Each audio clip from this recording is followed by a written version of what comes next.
O Enigma de Outro Mundo. Eu sei o quanto eu já falei sobre esse filme, mas algo sempre me incomodou.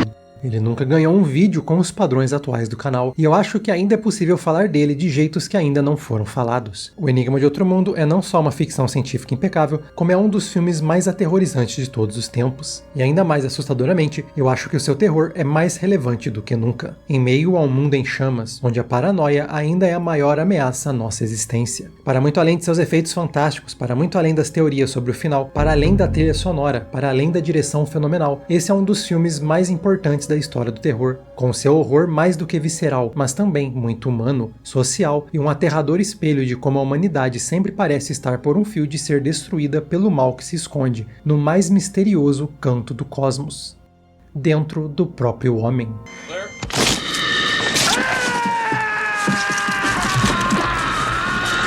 Hoje temos um vídeo que para mim é especial. O meu primeiro ensaio no YouTube foi um vídeo de Enigma de Outro Mundo. E eu envelheci 15 anos em 5. E essa é provavelmente a última vez que eu vou falar desse filme por aqui. Então por isso, depois de explorar tanta coisa, depois de recontar a história desse filme várias vezes, eu queria focar em algo diferente. Eu queria explorar, de verdade, o que faz esse um dos filmes mais aterrorizantes de todos os tempos. E talvez é ainda mais assustador hoje.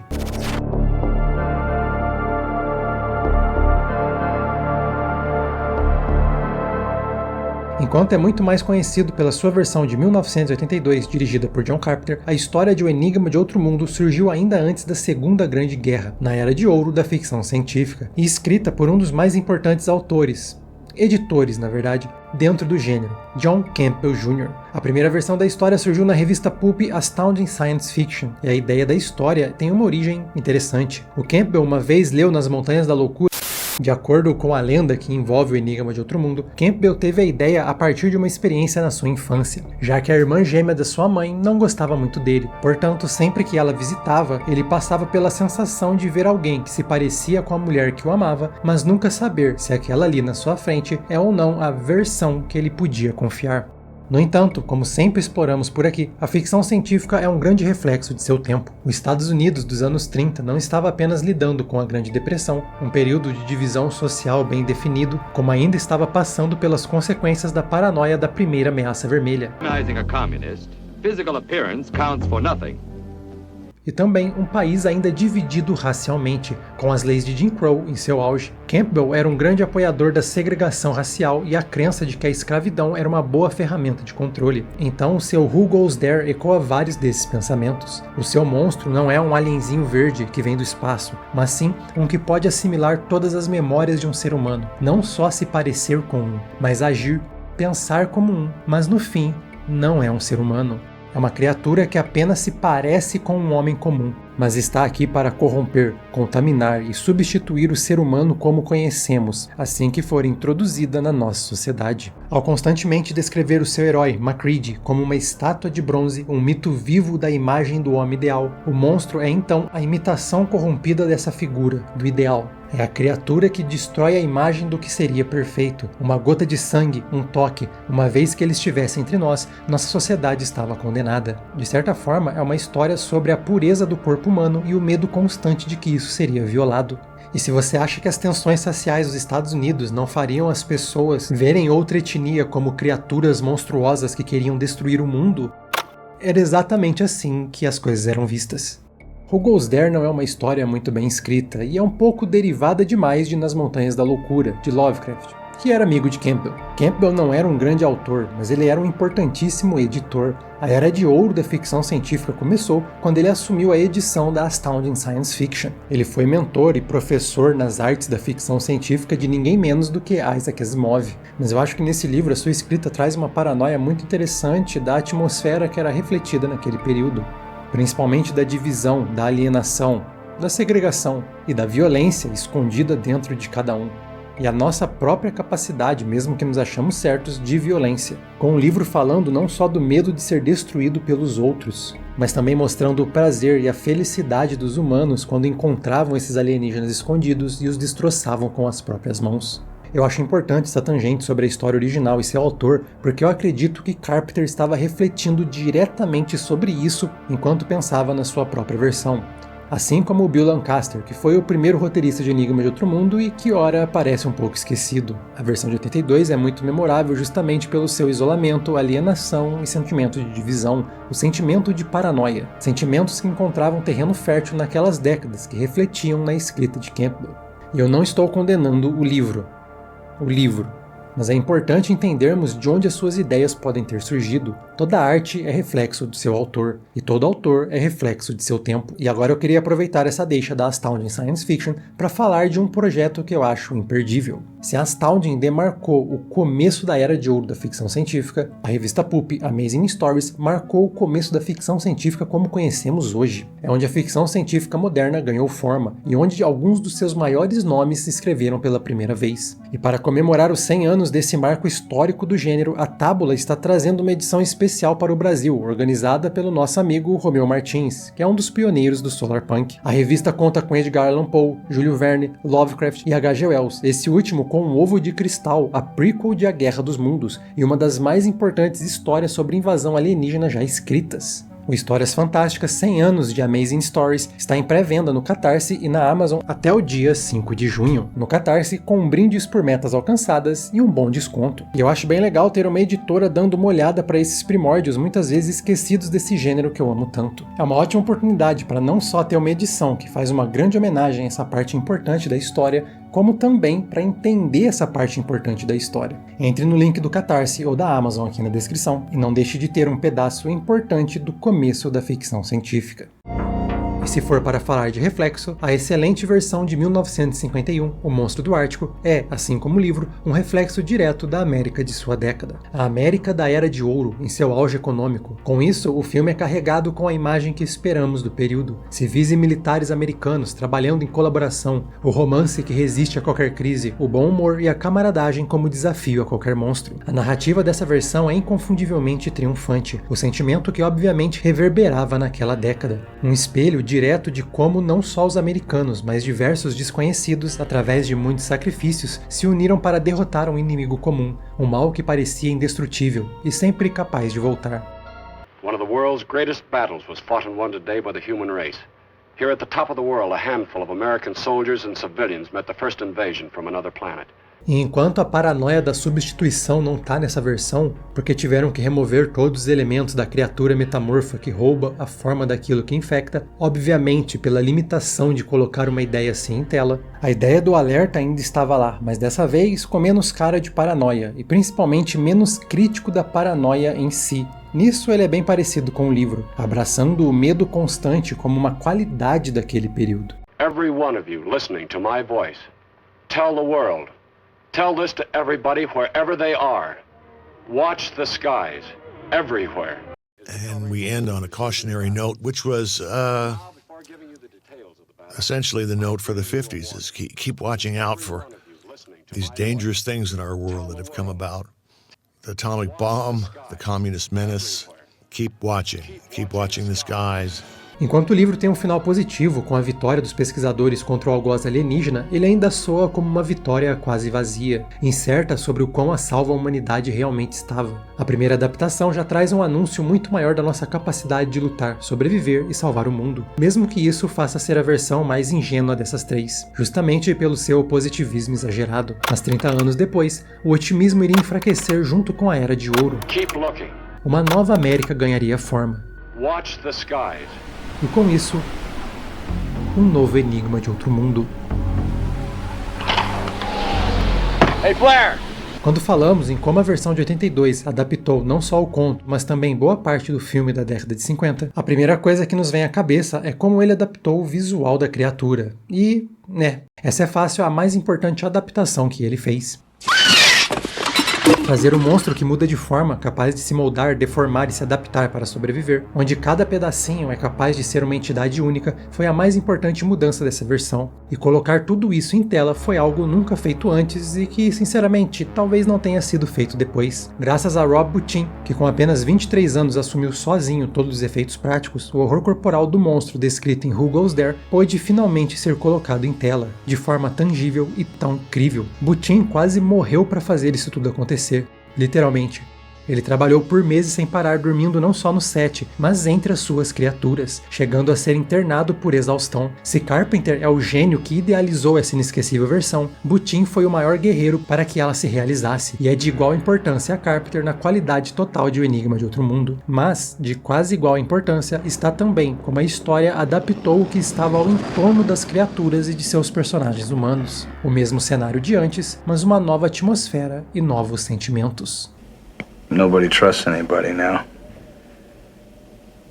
We're all very tired. There's nothing else I can do. Just wait.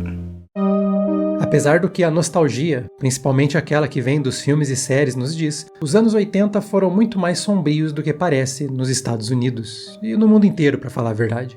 Enquanto o filme estava sendo idealizado e quando ele entrou em produção, o país estava passando pela sua pior onda de desemprego desde a Grande Depressão, o que coincidiu com um dos piores índices em crimes contra a propriedade e crimes violentos, o prenúncio do que em menos de uma década se tornaria o período mais violento que o país vivera. A recente guerra do Vietnã ainda era algo que tinha cicatrizes reais em muitos que estavam sofrendo com os problemas ditos antes, além de uma cicatriz histórica e política em todo o país, o que gerou uma falta de confiança coletiva no governo. Drogas estavam se tornando uma epidemia e o HIV já era uma crise que todo mundo temia e quem se preocupava não tinha o que fazer, enquanto boa parte do mundo, principalmente aqueles no poder, decidiu ignorá-la. Apenas por essa descrição é possível ver como a década mudou a visão de Carpenter sobre a sua versão da história. Enquanto no livro temos uma admiração pela autoridade e a primeira adaptação temos os militares como âncora de eficiência e heroísmo, é fácil ver como O Enigma de Outro Mundo reflete a desconfiança em figuras de autoridade, especialmente militares. O comandante Gary tem a fachada de um clássico soldado, sempre com o seu revólver, sempre de uniforme, mas vemos como a sua autoridade é muito mais dele para ele do que para o resto da equipe. Mesmo quando necessário, suas ações são vistas como tentativas fracas de controlar uma situação.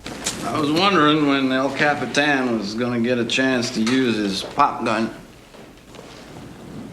Gary representa o sentimento que muitos tinham sobre o país naquele período, desesperado pela imagem do passado, pela estética da Era de Ouro, por quando eram grandes, mas que na verdade escondia uma imagem fraca, desesperada, muitas vezes covarde e frágil de um comandante que não conseguia mais lidar com tudo o que estava ao seu redor. I know you gentlemen have been through a lot, and when you find the time, I'd rather not spend the rest of this winter tied to this fucking couch!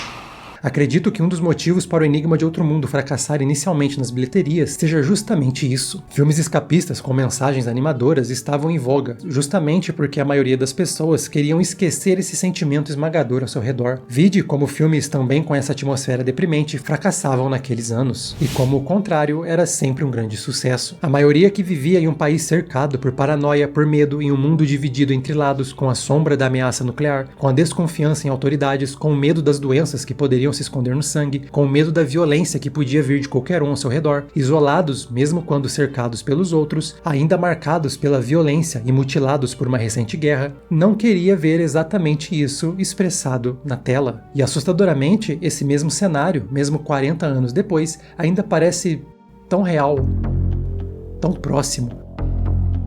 Mas um ponto importante naquele tempo era que tudo isso era algo que as pessoas pareciam ignorar. Não à toa, os anos 80 eram a cultura do exagero. Consumismo, baladas e muita cocaína escondiam esses medos. A ideia era fingir que estava tudo bem, algo que, enquanto parece reconfortante, na verdade, nos isola.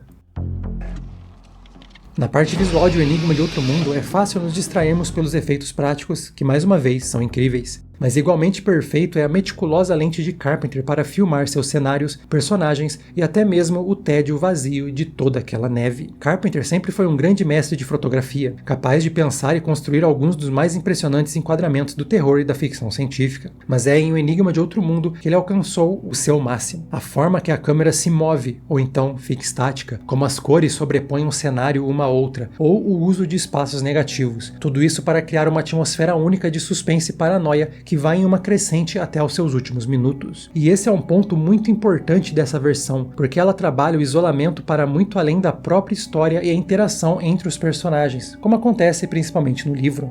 Porque sim, a grande ameaça do filme é o Alien, e eventualmente os humanos. Mas a outra grande ameaça, essa sempre presente, é o frio. Um dos pontos mais brilhantes de O Enigma de Outro Mundo está justamente em que, antes de ser uma história de humanos versus aliens, ele é sobre o homem versus a natureza. Mesmo antes da chegada do cachorro, a equipe está em um ambiente hostil. O filme faz a distinção entre o frio e o seguro através da iluminação. O gelo sempre com cores frias, muitas vezes iluminado pelo azul, enquanto o lado de dentro, o que é seguro, vem sempre com cores quentes, aconchegantes. Mas conforme o filme avança, vemos que o que antes parecia tão seguro e certo começa a se tornar tão branco, azul e frio como o que está lá fora. Até mesmo quando a humanidade ousa desafiar essa imposição que vem de fora, a sua luz vermelha de calor briga constantemente contra a opressão do ambiente, contra a luz azul. O Enigma de Outro Mundo sempre lembra o espectador que aqueles homens não estão apenas lutando contra o que vem de fora do nosso mundo, mas contra o nosso próprio mundo. Isso fica claro em como Carpenter mostra o quão debilitante é estar do lado de fora, mesmo que por alguns minutos. O efeito de tentar encarar aquele lugar é um ambiente tão hostil que até mesmo a criatura o teme. Pode ser vencida por ele. Esse é um detalhe que as outras versões não exploram tão bem e ajuda a engrandecer a história ao mostrar que apenas estar vivo é uma grande batalha. Mas assim que aqueles lá dentro começam a se isolar, desconfiar um do outro, se alienarem, nosso próprio mundo irá engoli-los aos poucos, invadindo aquilo que antes parecia seguro. Mesmo isolados pelo frio, ainda se tinha humanidade, mas uma vez que o isolamento vem de dentro para fora, é quando o mundo começa a acabar. O frio aqui representa muito mais do que o frio apenas, mas tudo que está ao nosso redor, tudo que é hostil e tudo o que já derrotamos e dominamos para chegar onde chegamos. Mas é um lembrete do quão frágil tudo é, quão rápido todo esse domínio pode dissolver. Nós somos tão pequenos quando estamos sozinhos. Trabalhar o frio como Carpenter trabalhou é essencial porque é um lembrete do quão frágil tudo é. E quando algo tão poderoso assim, quando tanta coisa está contra a nossa existência, só resta uma única coisa: confiar em quem está ao seu lado. Trust's a tough thing to come by these days. O Enigma de Outro Mundo é um filme que está até mesmo fora da curva para os próprios filmes do Carpenter, especialmente em uma das suas principais características. Os filmes dele tendem a ser definidos por um grupo de pessoas boas cercadas pelo mal, encurraladas e tentando sobreviver. Isso é algo que veio da sua própria experiência na infância. I was completely out of place, didn't understand Jim Crow, I didn't get any of it. In my mind, it was of course evil all around me. So I was like a lot of the characters in my film.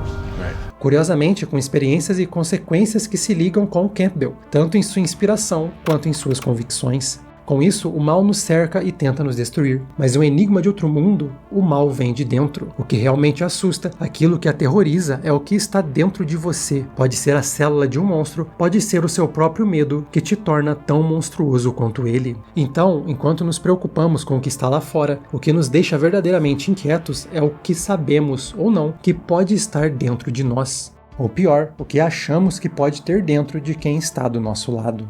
O grande terror desse filme vem então não do medo da invasão alienígena, mas do quão rápido nós nos dividimos e viramos uns contra os outros sempre que o medo surge ao nosso redor. Tentamos procurar o culpado, o diferente, aquele que deu o mínimo sinal de que não é como nós, e no caminho destruímos todos aqueles que poderiam nos ajudar a nos salvar. A tragédia de O Enigma de Outro Mundo, algo que o otimismo dos anos 50 fez a primeira adaptação esquecer, é justamente essa. A única coisa que poderia salvar aqueles no posto avançado 31 era se unir, mas isso nunca é o que acontece. Nos dividimos e nos enfraquecemos, dando à criatura a oportunidade de nos consumir um por um. O Enigma de Outro Mundo é um ensaio sobre como isolamos nós mesmos em momentos de dificuldade, o que sempre piora tudo. O fato de o teste de sangue acontecer em frente a um pôster sobre doenças venéreas é um reflexo direto sobre a pandemia do HIV, que por quase uma década foi ignorada porque, na concepção de muitos, incluindo do governo, só afetava aqueles que eram diferentes, os que não eram puramente humanos. Aqueles que eram os culpados de tudo estar acontecendo, apenas quando a verdade sobre ela começou a afetar também aqueles considerados normais que algo foi feito. Mas aí, já tarde demais. Os piores momentos da humanidade vieram justamente quando passamos a ver o igual como diferente quando estamos apavorados. Como essa coisa que parece com a gente, parece um humano, mas não é. É menor, é inferior. Seja o negro, o judeu, o irlandês, o nativo, a humanidade se despedaçou mais violentamente sempre quando tentava encontrar essa coisa escondida dentro do que pensávamos que apenas parecia humano, mas que estava o tempo todo tentando nos enganar, mas que no fim era exatamente como nós. Just let him freeze to death outside. Child, what if we wrong about him? Why think me wrong? Se coloque dentro do filme. Você teria mais medo de ser infectado pela coisa ou de todo mundo achar que você foi infectado? O Enigma de Outro Mundo então reflete esse medo. O medo que vem da nossa inerente desconfiança ao que achamos que é diferente, que é aquilo que nos ameaça. Mas, mais ainda, o terror de um dia olharmos ao redor e notarmos que nós estamos sendo vistos como esse tal diferente. O medo e o perigo vêm de partes iguais do monstro e dos nossos semelhantes, a ponto de começarmos a questionar: And Clark was human, huh? a diferença entre eles? Which makes you a murderer, don't it?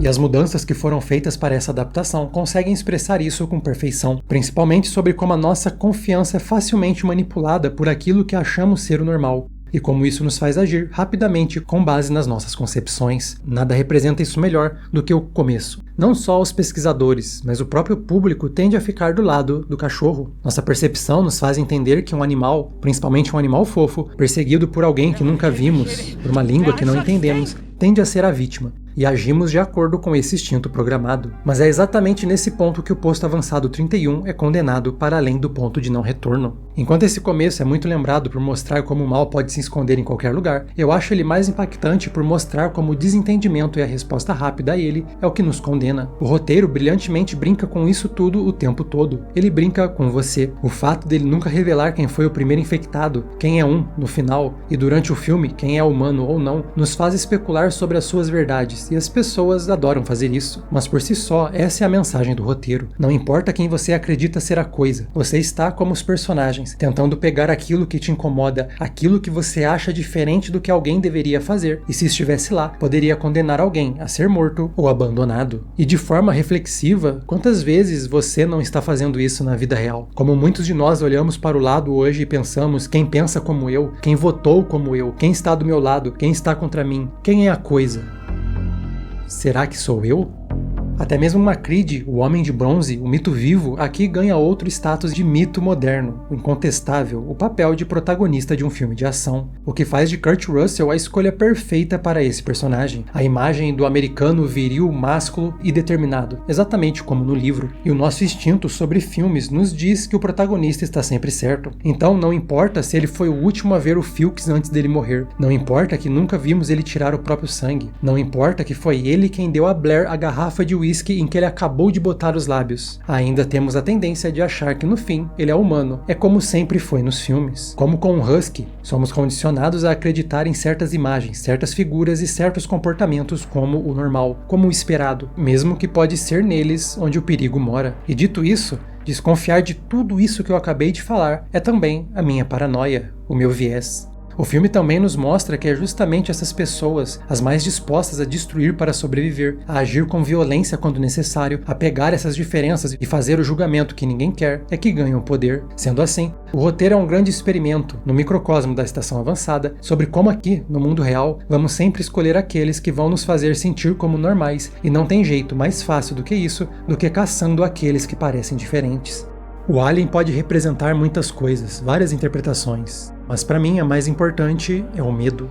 E respondemos facilmente ao medo, nos embebedamos em cisma e desconfiança, damos poder àqueles que se fortalecem nesse meio, caçamos monstros, mesmo que isso significa que vamos destroçar todos os nossos semelhantes no meio do caminho. É uma tragédia que a humanidade continua repetindo sem precisar dos alienígenas. Mas inegavelmente, nada no filme é tão fascinante quanto o seu final, ainda um dos mais debatidos dentro da ficção científica e definitivamente um dos mais inesquecíveis. Eu passei anos refletindo sobre o porquê desse momento final ser assim, tão impactante, tão memorável, para muito além da dúvida de qual dos dois é uma coisa. E depois de tanto tempo, eu acho que finalmente entendi o porquê, pelo menos para mim. O final de O Enigma de Outro Mundo é uma conclusão explosiva que é desencadeada por todos os muitos elementos que o filme vem trabalhando desde o começo, muitos desses que comentamos durante esse vídeo. O Enigma de Outro Mundo é um filme fascinante e na sua época muito incômodo por nos falar a verdade que muitas vezes não queremos aceitar. Somos fracos diante dos nossos medos. O final, especificamente, reflete diretamente também tudo que o livro original falava sobre e os medos e preconceitos de seu autor que eram transpassados em sua escrita.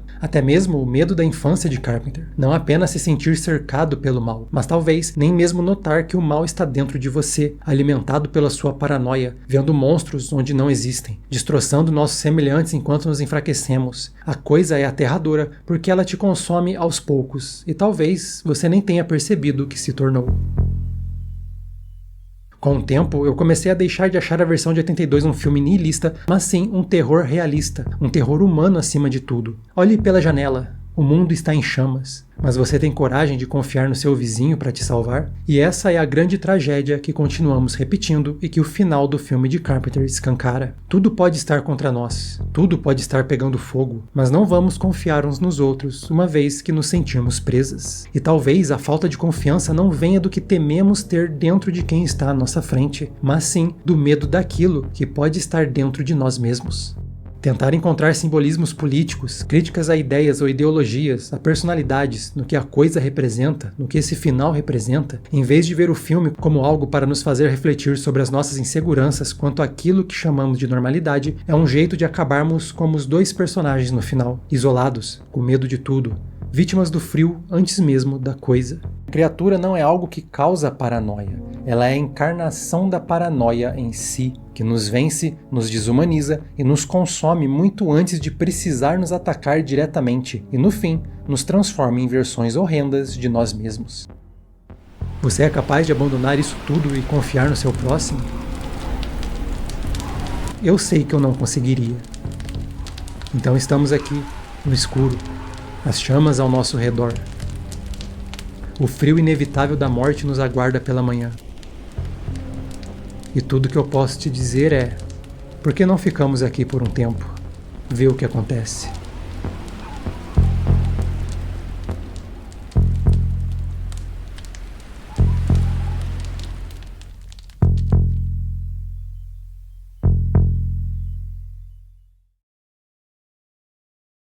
Eu espero que vocês estejam confortáveis no frio, ou talvez não. Obrigado por terem assistido esse vídeo, espero que tenham gostado. E eu quero deixar um agradecimento ainda mais especial para os primeiros imediatos: Kuhaugen, Guilherme Ian, Alexandre Hausen, Alisson e Marco Marcos, o pessoal da Ponte de Comando, Aldemir Júnior, Oitavo, Pedro PH, os oficiais de ciências Alex Valois, Matheus de Luiz Fraga, Fábio Campelo Teixeira, André Pena e Vitor Borges, e todos os nossos membros que ajudam o Central Pandora a continuar navegando pelos muitos universos da ficção científica.